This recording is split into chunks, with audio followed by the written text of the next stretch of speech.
Hey everybody, it's me again. I wasn't expecting to do one of these until next week, but I just listened to one of BJ's streams from last night, and I had a lot of things I needed to say. I listened to the one from her true crime channel that I actually got up this morning, went to the doctor, came home, and it was still on her channel. Listened to it, and the name of it was like True Crime Updates, and it had a deceased child's name tagged in it, which is extremely disgusting. She discussed nothing true crime in this, and as I said, it was many hours, at least 4 or 5 hours that I was awake. It was there on her channel, still tagged, still up. So I started listening to it, and I was shocked at some of the things I heard. Like, I don't understand what goes on in that woman's brain. I don't get it. I guess I'm glad I don't get it, because I don't want to ever think like she does, because it's nonsensical. I did, however, watch her true crime clips from 2 nights ago, where she was playing a video on the discovery of Jaden, which is a 10-year-old deceased child. And she starts off by doing a prayer, which she's never done before. Ever since this legal thing has started, it seems like she is dressing up, putting on makeup, coming on camera. Now she's praying. If she does anything drama that is offensive to anyone, she'll hide it immediately after, and keeps up the things that it looks like she's being attacked unfairly. So anyway, as she's playing this true crime video of a discovery of a child's body, she's falling asleep, and this is normal for her, okay? And instead of saying, hey guys, I'm too tired, I didn't get enough sleep, I'm going to have to cut this short, we'll pick it up tomorrow. No, she never acknowledges that she's falling asleep. If anybody in chat mentions she's falling asleep, they get yelled at. Instead, she just pretends like she's watching, even though we're physically seeing her sleeping. We'll hear her breathing from her sleeping. She won't acknowledge it, she just sits there and continues. Now, how would you feel if that was your nephew that had been found, and you're looking to see what coverage is being done, and you click on her channel, and you see her playing this video of the discovery, and she's falling asleep. She's sitting there making money off of your nephew and sleeping through it. How would you feel? This is one of the issues with her true crime coverage. She likes to cover kids' cases, and she likes to be super disrespectful. If you're tired, say you're tired and go to bed. What is so hard about that? Now, if some of y'all don't know, BJ has started this legal fundraiser because she is supposedly doing something legal against some creators that harass her, okay? So my thing with this is, she's already gone through the injunction thing, and the judge there said that nothing being said was defamatory. Now we're going to go through this again, where she is going after people, saying that they're bullying and harassing and stalking her. Now, we've seen several things happen along with like BHB and the Chris and Katie Proudfoot thing, things like that, where we talk about this thing of bullying and harassment. So whenever people make videos that are reviewing your content, where you're criticizing, critiquing, commentating, once you start a YouTube channel, you're a public figure. People have the right to have opinions about you, and it can be negative opinions. If they aren't tagging you in those, it's not directed at you. It is not it's not stalking you, because they're not bringing it to you. And she mentions that every time she goes live, this is what happens. Someone comes in her chat and starts saying mean stuff to her. Okay, this happens everywhere. Any chat I go into, trolls come in, say terrible things. You know what happens? The mods block them, and a lot of the times they're not even acknowledged. But here's what happens in BJ's chat. She has her regular subs in there chatting, and a negative comment will come in, and she immediately sees it, calls it out, and claims to be harassed. Okay? This is always what happens. I don't know what she tells her mods to do, because I don't know if she tells them to do nothing because she wants these negative comments to come through so that she can spot them and comment on them. But this is not a singled out thing for BJ. Like, any creator has trolls come in and say nasty things to them, okay? I promise you, every creator, I'm not even a live streamer, and I have people come in my comments saying mean things. I don't claim that I'm harassed. There's 2 of BJ's subs that repetitively come into my comment section saying negative things. I don't claim harassment. It happens. I don't even block them. I let them talk. As long as they're not doxing anyone or making accusations about crimes, I let them talk, okay? This is ridiculous to claim this is part of why you can't do true crime, because people come into your chat. Ridiculous. Block them, ignore it, and keep going. Something that I think about BJ is that when she looks at the creators over here, that they can all get along and work together, that they don't view each other as competition, it burns her up, because she does not have that. And she can't work with people because she does view everybody as competition. And she is trying her hardest to make it a competition between the creators over here. That's why she'll occasionally throw in jabs like, oh, I saw how Queen Bee was kind of mad because Clue had more people over there. Or I could tell that Queen Bee was mad about Granny getting donations to her legal fund. And she throws out these little things because she wants to cause them to see each other as competition instead of being a community that works together for the subs and for each other. But, these creators, and I know, I don't tag BJ in my stuff. I'm not doing it for her. I'm not doing it to harass her. I'm doing it for awareness to the community of the things that she's doing. And I'm using her own words, clips of her own words to do it through. So it's actual receipts for the things that I'm putting out there. And the creators that don't tag her in it are doing the same. She is going out looking for these things about her because she can't stand that her image might be tainted by someone telling the truth about her, in my opinion. She'll come on here saying, I don't talk about these people every day. They come after me every day, and they have for the past year. I've been battling this every day for a whole year. It's out of control. I've never seen anything this bad. Well, it's not true. She has not been having these people going at her daily for a year. When I do the timelines of the creators, you're going to see that laid out. But yes, she's been going back and forth with a group of creators for a whole year. It has not been daily for a whole year. So she'll do things like she can say this, I've been going through this for a year. Yes, she's been going through back and forth with different creators for a whole year. But the daily thing has not been true. Now, I don't know. I haven't looked back to see if for the past year she's had a different person randomly coming at her every day for over a year. I don't think so. But the way that things are happening now, where it's really intense, has not been happening for a full year. It's maybe been since the beginning of this year. And the intensity started whenever she had people backing her that made her feel strong and like nobody could get at her. Because when she had all the people on her side, she was throwing out some horrible accusations, doing horrible things in true crime, which added to the people that she was already poking at. She was already throwing things at different creators, poking at personal stuff about them, and they were going back and forth with her over that. But when she really started her true crime coverage, where she really felt emboldened to say terrible things about the parents of a missing child, people started gaining intensity with how they were going at her because what she was doing was morally reprehensible towards family members of a missing child. So she says, I don't stream snipe these people every day. I don't go in their chats. I don't try to go on their panels. Well, that's not happening from every creator that she's talking about. She throws out words like they, them, those people, those creators, like they're coordinating to do all this stuff. And that's not what's happening. There are certain creators that stream snipe frequently. I don't see creators going into her chats. I don't see creators trying to get up on her panel. So she acts like there's a group of creators that are doing this to her every single day, and that's not happening. So she talks about being cyberstalked by these creators, and that's not happening. They aren't going into her chat. They're not following her around. However, she does have people that follow Granny around in chats. We've heard her admit that. She has people that follow her ex-mods around in chats. She talks about that. So cyberstalking could actually be the opposite way of how she's saying it's happening. And she'll say things like, no one can hold her accountable for what a sub says in her chat. This is a quote. You cannot be serious. I'm not responsible for what someone else says.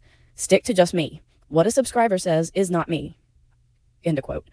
And then a few minutes later, she goes on to read a comment from a Granny stream and says, I took a screenshot of that. So she's implying that she's going to use a screenshot from Granny's comments against Granny. But then at the same time, she's saying you can't use any of her subs' comments against her because that's not her. I'm a double standard much. I mean, is she going to go legal on subscriber accounts? Because you can't hold Granny responsible for comments if we can't hold you responsible. And you can't. We as subscribers have our own minds. We have our own opinions. That's why we come to YouTube, to have discussions with people who are interested in similar topics as us. And again, I feel like I need to apologize because I feel like this is all over the place because I did take notes, but they are not organized notes. So ADD, what can I say? I apologize. I really do. So the next point I want to make is that BJ keeps talking about blaming Granny for getting Girl World after her. Like, I understand that BJ has always been jealous of Granny. I've seen the screenshots, the messages. She gives her so much power. Like, she puts Granny in this YouTube mob boss category where Granny controls where subs go, what they say, mods of everybody's channels, creators of every channel, whole communities. Whatever Granny says cover, she snaps her fingers and they do it, according to BJ. Get real. What you have is a screenshot of Granny commenting to someone about Girl World starting to cover some of BJ. She's not saying that she did it. You twist everything. It is unreal. But it's also unreal how you give Granny so much power. Like, she is the ultimate determination of who covers what, when, and how. And it's just not true. And so at one point, she goes back to talking about Sebastian's disappearance and how it was covered, okay? And one of the things she talks about is the vigils that were held for Sebastian. Now, to my understanding, vigils are held for the missing child, not for the parents. Like, I understand that it's an emotional thing for the parents and it's in recognition of, and they get a lot of support at it, but ultimately it is for the missing child, and they are public. And I do not recall anyone showing up at a vigil and causing problems or disturbances or anything like that. So I'm not sure what she's talking about when she keeps saying that a dad couldn't even hold a vigil without there being drama and people stalking him. I don't know. There was one vigil that Clue and Cletus drove past and thought about going, but they didn't. But even then, they would not have gone in there and started drama. That's ridiculous. BHB getting arrested at one is because she had a warrant for her arrest. So I don't know what she's talking about, again, in that regard. So another thing that she spoke about was saying that they didn't stalk Chris and Katie. They didn't invade Chris and Katie's personal lives. They didn't affect their workplace. They didn't get their work records, that sort of thing. Well, there's some memory loss, apparently, as usual with BJ. But I'll tell you that multiple streams, she did virtual tours of the Proud Feet's home. And this is the home they were living in. She actually pulled up the Zillow virtual tour and did it on numerous different streams, went through each room, discussed everything about it, who was sweeping in that room, looked at the yard, the fence, all of that stuff multiple times on stream, which is very invasive, not to mention the fact that they were getting death threats at the time and they were living there. So yeah, I'd say that's invasive and a little bit stalkerish. BHB and Silvers on the Scene went to St. Jude where Chris worked and tried to speak to coworkers and people there around the job site. So yeah, that happened. BJ herself put out a request for anybody that had information on Lori, who's Katie's best friend, give that to her because she wants it. She also said she would like to interview all of Chris's ex-wives. She played and replayed the Texas Roadhouse footage to break down every second of how Katie acted as a mother, how she ate, how she put her hands, how she sat down, how she stood up, how she ordered, everything. Torn apart. BJ also speaks on how they discipline their kids. She has said that Chris didn't need to have his daughter around because there's allegedly 5 CPS reports going on at that home, that they spoke disparagingly of Sebastian whenever they talked about him in interviews because they said things like, he's had a goofy smile. I say my kids are goofy all the time. I have boys, they do goofy stuff. They smile goofy. Whenever I say smile for the camera, they'll put on the goofiest grin ever. I'm not being mean to them, and they don't take it as being mean. That's what they're doing. So I don't see that. I don't think BJ understands dry, sarcastic humor. There was an interview with Chris and Katie where Katie was asked what she would do if he came through that door. And she said, just hug him and smell him. And she was crying. It was emotional. And BJ's response was, what? You said he stank. You said he's allergic to deodorant, that he stinks. Oh my gosh. So what that meant was he is going through puberty. And there's a period in boys when they go through that stage where they didn't have to wear deodorant before that. And then once they go through puberty, they start smelling and they need it. And reminding them to put it on is a thing because it's not something that they're used to doing. So yeah, it is a chore for a little while to get them to remember to put on deodorant, and they stink. And so when she said he's allergic to deodorant, that was probably a thing like she had to remind him to put it on, and he rolled his eyes and was like, because my kids used to do that too. She's not actually saying he's allergic to deodorant. Like, I can't even believe I have to explain that, but she literally was taking that serious. And I'm just, I don't understand how they take everything so literal. And Claire did not show Kendall's picture, okay? She didn't. What happened was, Baby Clue's videos got shown on 2 channels that you promoted and were in the chat. It's screen recorded. And she did a live stream, and Clue said, I could show a picture of your daughter right now. I could put it on screen, but I won't because I don't do that crap. So quit lying. We all know if that happened, you would have proof of it. Also, if BJ is going to continue to use they called CPS, they called police, BJ, call your local CPS office, ask them for your records. If your case is actually closed, like you say, ask for your records. They will redact the caller's names, but you will get what the complaint was. If there's more than one caller, it will be in those records. We all know Dark Horse called, so get the records and see if there's more than one caller. And if there is, at that point, you can start saying they or whatever, that there's more than Dark Horse. But until then, you need to stop because you could easily find that information out. You don't want to, though, because you want it to appear like the whole community is coming after you and trying to get your children taken from you. And it's not true. Same with the police. You want to say that we all called the police. FOIA that. Find out exactly who called. We know nonsense. We know dark horse. If there's more than that, FOIA it. And tell people. Quit accusing a large group of people of things just to make it look like you are getting attacked viciously. Because almost every creator denounced the police being called. Almost every creator denounced CPS. But yet, you want to sit there and say that the whole community is trying to get your kids taken from you. The whole community is having the police come to your door. And it's simply not true. The majority do not agree with it and wouldn't agree with it. And it needs to stop. BJ continues to spout this rhetoric of, I just want him to leave me alone. Why is it so hard to understand? That's all I'm asking. Just leave me alone. Well, we know the injunction wasn't just leave me alone. I've already covered that. But BJ, people aren't going to stop talking about you if you are continually talking about them and poking at them.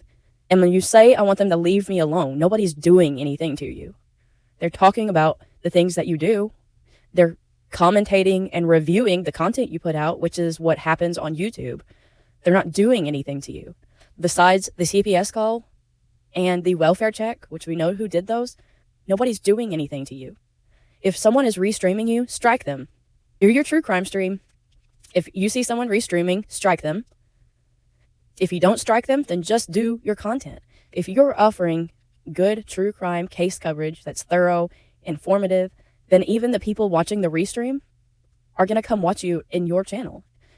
The problem is, what they're getting is you playing other people's content, falling asleep, sexual innuendos in the background, Craig threatening people in the background, you looking through the comment section for negative comments that you can call out and play victim to. You're never prepared. You're never on time. You don't know the facts of the case before you come on. You throw in a whole lot of accusations with no proof.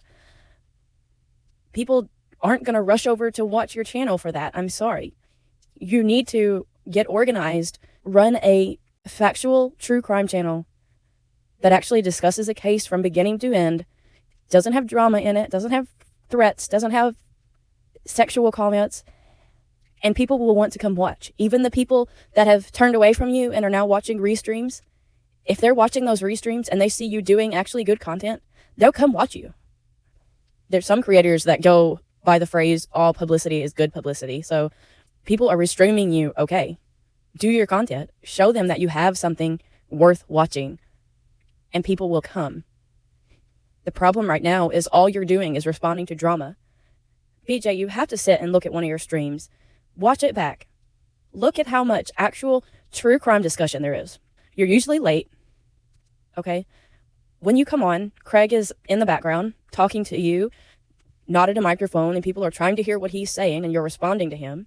You constantly talk about the price of purchases you're making at the moment, which, by the way, while we're on that, you're having a fundraiser for legal funds. So when you set it up, it was set up at $10K monthly, and you were like, oh, I can't figure out how to get the monthly off. Well, there was lots of people that went in there and saw that it was easy to do, okay? So that never changed. Well, then one of your mods questioned why you had it for $10K when the attorney only asked for $8K. So you changed it to $8K, but you left it at monthly. So while you're collecting this money, I have heard Craig brag about a watch, a ring, a gaming PC, monitors, refrigerator, a laptop. Now we're talking about $1,000 faux stone wall for the office. He needs a new controller. He needs external speakers to his new gaming computer. Listen, if you want to buy things while you're collecting money, great, do it. Why do y'all do that online during a stream to the people that are donating to you? Like, if I donated to you thinking it was for a legal fund, and then you came on and you're talking about all of these things that you're buying, I would feel like I just got slapped in the face. I would be so angry, and I don't understand how people aren't. And, you know, it's funny because when Granny started her legal fund, well, the first one got shut down, but then the second one, I heard so many people saying that she's scamming, it's a fraud, blah, blah, blah. If she had gone out and bought a freaking ice cream cone, everybody would have jumped her ass. But we have got BJ over here and Craig bragging about thousands of dollars in new things that they have purchased since the legal fund started. And everybody's just okay with it. It's fine. No worries. Doesn't make sense to me at all. Y'all are also making a lot of like criminal accusations to people. Not allegedly, but blatant cyber stalking, extortion, cyberbullying, saying that people are getting ready to be prosecuted.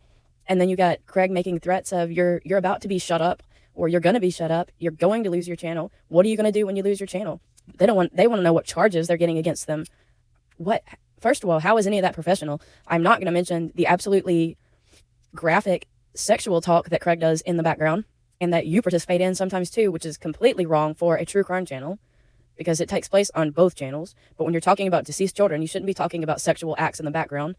And then you also accuse every troll that comes in there of being Clue, Cletus, Granny's Mod, Petty, with no proof, just accusing them. At 4 a.m. the other day, someone came in and you accused them of being Cletus. And then that's when you were like, see, I can't even do a stream without them coming in here and starting something with me. Like you couldn't just block the person and move on. But instead you accuse them of being one of the people that you talk about all the time, just so you can get people angry at them and have more proof of your harassment with actually no proof. I'm really curious why mods were on the Zoom call with this attorney. You know, I don't care about the privilege, all that crap. I'm just curious why. Why was it not just you and Craig? I think, in my opinion, that they were there to bolster your harassment story.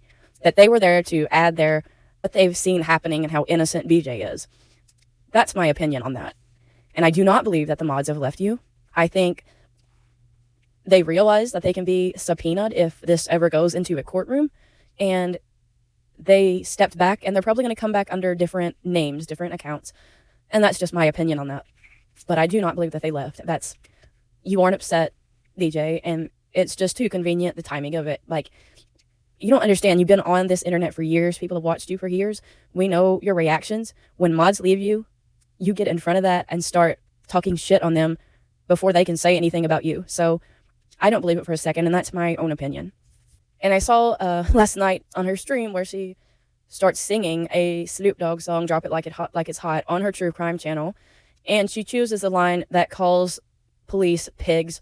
That was a great song to pick to sing on your true crime channel. And the one line of the song that says that's the one line that you sang. Great choice. That puts out a great image when people click on you. I mean, this is the thing, VJ. You got to realize that you're going to have new people come to your streams as new cases evolve. There's a first impression that people are going to get when they come. So let's say there's a new case on a kid named Abel, okay? People get interested in this case because it's on the news. They come to YouTube, they Google it, your name comes up, and you've got a stream that's titled that. They click on it and come into your live stream. They sit there for 25 minutes waiting for it to start because it was scheduled for 8 and it's 8:25 before you get there. You come on, you immediately say, hold on, I got to go get my drink, or hold on, I got to get my glasses, or hold on, one of the kids needs me. You're gone for 5 minutes. You come back. You start doing your intro where you're asking for memberships and thumbs ups. You mention your legal fund and that you really need the help. Then you say, hold on again. Craig needs me to go fix his chicken for him. You're gone another 5 minutes. You come back. You talk again about memberships and how important they are. You greet people. About 45 minutes in, you'll pull up another creator's video, turn it on. You sit there, watch it, say, wow, can y'all believe that? Wow, look at that. Oh my goodness. Occasionally you'll pause and go, what do y'all think about that? But then you don't actually read your own subs' comments. You look for troll comments to call out. I've actually seen your subs complain that nobody acknowledges their comments, that they're giving input on the case and you don't ever acknowledge it. So you'll keep playing the video, then you've either got Craig in the background saying inappropriate things or talking about the case, but nobody can really hear him and they're trying to. Or you start falling asleep while the video is playing. So there can be a video of a missing child, a deceased child, a parent on there crying about it, and you're falling asleep. And then you're going to deny falling asleep. If anybody in chat mentions you're falling asleep, they're going to get yelled at and blocked probably. If people don't agree with what you're putting out there, they're going to get blocked. And this is the true crime coverage. And it's going to be, from midnight to 5 in the morning. And there actually may be 30 minutes of you talking about the case. The rest of it is going to be playing other creators' live streams. And you sleeping, or you and Craig talking about what you bought, or you and Craig talking about whose channel you're taking away, and of course, every about 15 to 20 minutes, you have to stop and tell them to hit the thumbs up or join the membership. So that's what people get when they come to your channel as a first impression. So if you have to think that if you actually put work in and you had your own content and you could pull up creators' videos, clips of it here and there of things that interest you, discuss them as they're playing, stay awake, actually know about the case. And when people search for Abel and they come to your channel, they're going to be interested and drawn in, and they're going to subscribe. That's how YouTube works. You know, BJ, I think if you would start looking at your channel through the eyes of a new viewer going into a channel and concentrate on that, concentrate on making your channel what you would want to see when you go to a channel, it would help you a lot. Get off of the drama and focus on your channel if you're really worried about rebuilding your brand. I know people are wanting my opinion on the whole legal thing with BJ, and I honestly don't know what's going on. I don't know what she's got planned. It's very odd. There's been a lot of odd things surrounding it. You know, with BJ, she lies about insignificant things that there's absolutely no reason to lie about, and she lies about huge things that nobody would lie about. So it's hard to tell when it's truth or lies with her, and 85% of the time, it's lies. So I don't know what she's got planned. What I do know is I've seen channels go down with no strikes because of access to trust and flaggers. I've seen channels go down because of misusing the reporting system. So is that a possibility? Yes. And I do know that if something happens and those channels do go down, that those creators aren't going to sit back and take it lightly. And I think that this is a community that's going to stand behind them in that. I also don't see how an attorney can go in for $8,000 to YouTube and take channels down. If it were that easy to be done, then everybody would be doing it to people that they don't like or to their competitors. It would be something that would be out of control if it was that easy to do. So if YouTube did it for her channel, they would have to do it for everybody. And that would ruin YouTube. I mean, there would be channels going down all over the place. So I honestly don't know how that's going to play out if that's the plan there. I mean, there are so many communities that are built on the bringing awareness to just one creator. There's a lot of anti-communities that are based on reviewing and commentating and giving opinions on just one creator. That's a common thing on YouTube. And as long as you're sticking to opinions and showing their own words, doing commentary, fair use, that's okay. That's part of YouTube. You're not going to get taken down for that. And she cannot go to YouTube and say that an entire community is going real life on her, because it's not happening. We didn't all call CPS. We didn't all do welfare checks. We didn't all do anything. The fact is that BJ's name has been in her PayPal link for as long as she's had her channel. BJ has doxed out all of her own children's names. BJ entered into a legal filing where her name is publicly accessible. There are people that have claimed responsibility for the real life calls that have been placed. The showing of her house happened on another platform. So basically, I think that us as a community, we just need to continue to stand together and support our creators, whatever they go through. We're very strong together. I think we've seen that. Just stand together and help with whatever we can, no matter what comes in the future. And BJ, your threats to nonsense, you're so wrong. And I hope you do subpoena her, because actually in April, what happened is Nonsense started covering the exploitation of the Sebastian Rogers case. Yes, she covered you, but guess what? She also covered Smiley, JLR, Justin on TikTok, Josh the Lab, Sweetie Pilo, a lot of people, the psychics, Julie. Those streams are not centered on you, dear. There are some that are centered on you because you called Nonsense out. You said she had a petition to get you off the internet. It wasn't true. Every time something in the community happens, you called out, Nonsense, why aren't you speaking on this? Nonsense came to your panel because you were saying she was trying to get you off the internet. You couldn't have a conversation with her and straighten things out. You had to be an asshole and not work anything out. So please subpoena her, because she has her records. And I've actually been reviewing, because I'm making timelines. So I was actually looking at her streams today, and I've gotten into just May of last year. And she has covered every other creator just as much as you. So I guess she's cyber harassing all the creators, because what she is focusing on is exploitation. So I'm sorry that you fell into that category of treating victims' families horribly and accusing them of things. but you did, and you made her radar because of that. Before you go spouting lies about people, you probably should really check back and see what happened, because you want to make fun of people who have receipts. But I'm going to tell you something. When you get in a courtroom, receipts is what matters to a judge. Not crying, not what you think happened. They care about what actually happened. So I hope before you take all this legal, you have sat down and actually looked at dates of streams and what actually happened, because what you're saying is completely wrong. And I know the past 2 days, I have been looking through her streams. The streams that she did on you initially were because you asked her to, or because you were directly telling lies on her. And another thing I find interesting is that when you come on here, you are so angry and upset over the things people are doing to you and harassing your mods and harassing you and this and that. And then Craig can walk up and show you a picture of a baby hippo. And it's like, oh, look, he went out of the water. Huh, look at. I find it really hard to believe that this is legitimately upsetting you that badly, that you can turn it off like that. I've also seen you do it numerous times at the start of streams when you're all crying and down. And then once the donations and memberships start rolling in, the change in the voice happens, and then the laughing and then the joking starts. It's amazing. It's amazing.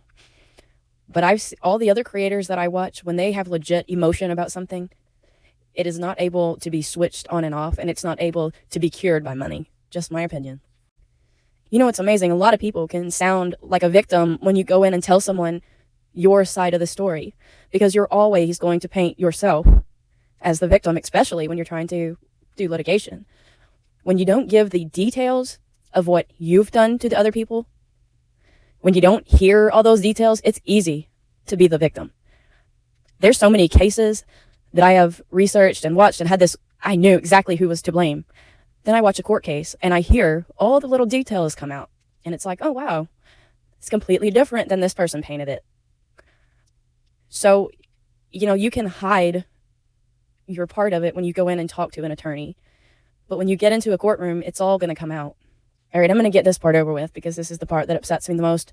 The part that when I listened to it, I was shaking with anger. To hear Craig refer to Clue and Cletus as chomos, not once, but twice in that stream. And this isn't the first time. Cleto the pedo has been said multiple times. Pinning comments that say that Clue's ex took the rap for her. Saying that Clue protects predators. Having people on panel that said that Clue sold pictures of her daughter to put food on the table. BJ wants to claim that she is in danger because people are criticizing her true crime coverage and the lies that she tells online. Do you not understand the danger that you put Clue, Cletus, and baby Clue in? She's getting ready to go away for college. And you have got this blasted on the World Wide Web that anybody could come across. It's unreal to me. As a victim myself, I do not understand the lack of empathy in this situation. It's the same way I felt when they accused Katie because of what happened to Sebastian. Because he was in Katie's care when it happened. She's responsible. It's disgusting, and it is so hurtful. The re-victimization on this platform is beyond words. I can't express it. It's horrible. I can't imagine if my mother was on YouTube and had a channel that I was proud of, and my friends knew about it, and they told their parents about it. So people go in and search her channel name, and what comes up is discussions about my perpetrator, about the person that assaulted me, that it is a topic of conversation, that it is a weapon against my mother who did nothing. And now all of these people that know me in real life listen to this and think that my mother helped, and they know I was assaulted. I never wanted that to be a public story, a public weapon against my mother. It's horrible. I can't imagine that situation. And it infuriates me that it's being done to someone. And then that someone gets a video posted about them on 2 different channels, and BJ has directed people to these channels. She's getting ready to go to college. She was a minor in those videos. She's getting ready to go away for college. And all of this stuff is out on the internet, and it's forever. I don't care if you hide it, private it. It's there. It's forever. I'm just in disbelief how little empathy these people who claim that they're for the victims have. You're taking horrible crimes and using them as weapons against people that you don't like. Nobody had to know about her ex. This wasn't awareness because people are in danger. If you need to know the predators that are around your area, go to the FBI website and look them up. Okay? He's not on YouTube. He's not looking for y'all. It's fucking ridiculous. I'm tired of the excuses for it. I'm sorry. I don't mean to get emotional, but I've about had enough of it. And I see that BJ is still pulling the same thing that she has done since she's had a channel. She doesn't get her hands dirty, and it's for a reason. So exactly like the Chomo thing, okay? She's going to come back now and say, I never said it. I didn't call them a Chomo. I don't talk like that. Well, first of all, you do, just not in public. But let me tell you something. Okay, here's the thing. You have mod chats. They're your mods, your mod chats. You have doxes in there. You have pictures of people's exes in there. You have Queen's court papers in there. I don't care how much you say, well, I didn't look it up. It wasn't me that FOIA'd it. It wasn't me that did it. No, but it is your mods in your mod chat. Did you delete it? Did you say, hey, don't put that stuff in there. We don't dox. Hey, I'm not interested in it. And don't tell me that, oh, I didn't see it. You're in that mod chat every day. I know you are.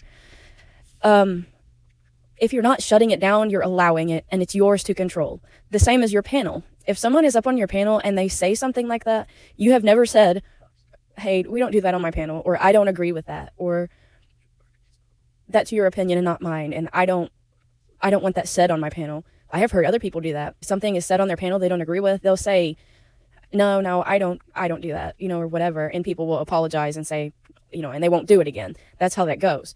But you don't even acknowledge it. You just let it go. Now, you did refer to Cletus as a predator, and you did say that Clue protects predators. I have that clip. So you did say that. And all this other stuff you allow on your public platform for everyone in the world to hear, and you do not shut it down. So if anybody listens to that, if a stranger comes in and listens to your stream and hears that, they're going to assume it's true because you're not shutting it down. You're not saying, don't say that. You're not saying that's not true. You're just allowing it and not even acknowledging it. So you're condoning and agree with it. I don't understand why you don't see that. If someone was on another person's panel and said something like that, you would absolutely be offended and go for them. If Kyle came onto Nonsense panel or in the background for to say something about Craig like that, you would go crazy and go at Nonsense. We're not stupid. Like, you have this assumption that everyone in this true crime community is ignorant when it comes to how things are viewed in a legal light, okay? We can see that you're behind it, even if it isn't coming out of your mouth, okay? Like, I didn't FOIA Queen. I just pulled it up and reviewed everything on my panel. I didn't dox Granny, but I just pulled it up and reviewed where they reviewed it. You're still guilty. You still did it. It doesn't matter who looked it up. I mean, maybe I'm wrong, but in my opinion, and from what I've seen in court cases that I actually watch, it doesn't matter if you were the one to initially do it. You participated in the spreading of it. Okay, I think I've covered everything I had on my list. I think I got it all. I know, but it was kind of all over the place. I apologize. When I heard that stream the other day, I was infuriated and actually in awe of some of the things that they were saying and the audacity they had to come out and say these things about people that they're also talking about going after legally and taking their channels down. And I hope that BJ understands that just because she hides her videos and streams does not mean that they're gone. YouTube has access to that. And what makes me curious is that anytime she is doing a drama stream and there's anything that looks like she's being a little bit of a bully or saying inappropriate things, she immediately hides it. So what she leaves up are streams that are true crime or that look like she is defending herself as a victim. The rest of it she's hiding. And I feel like, in my opinion, she's doing that because when the attorney and YouTube straight looks at that channel, it looks like she's getting bullied. But whenever you look at all of the things that have been privated and deleted, the picture is fully there of what's actually happening. And I know that she has actually deleted some streams, not just privated them, which is interesting because she does have a preservation order from the Pennsylvania court. Even if she doesn't know about it, her attorney has it because it is part of the court case there. So if she is considering going legal with any creators, YouTube is able to access those streams with all of the behavior that she has been displaying on her channel. So I don't know if she understands that, but that's how it goes. So it was really amazing to me that she was saying all of this stuff while pursuing going legal. Interesting. Going to be interesting to see how that plays out. I do not believe that anybody should have a channel taken down. Everybody should have the right to speak their mind. And it's weird because it wasn't long ago that she was on here saying, actually to CJ, that she doesn't agree with channels going down and that she didn't want to get in strike wars. And that's another thing. She's not striking people. She's not going through the report system of YouTube. If things are so bad for her, she should have been striking. She should have been doing copyright, privacy, all of that stuff. And she's not doing it. So it's going to be interesting. And I don't think it's fair. I think especially Granny and Queen Bee, who are already in litigation and have been in it and have spent thousands of dollars. But we'll see what happens. So everybody have a great weekend, and I will talk to you soon.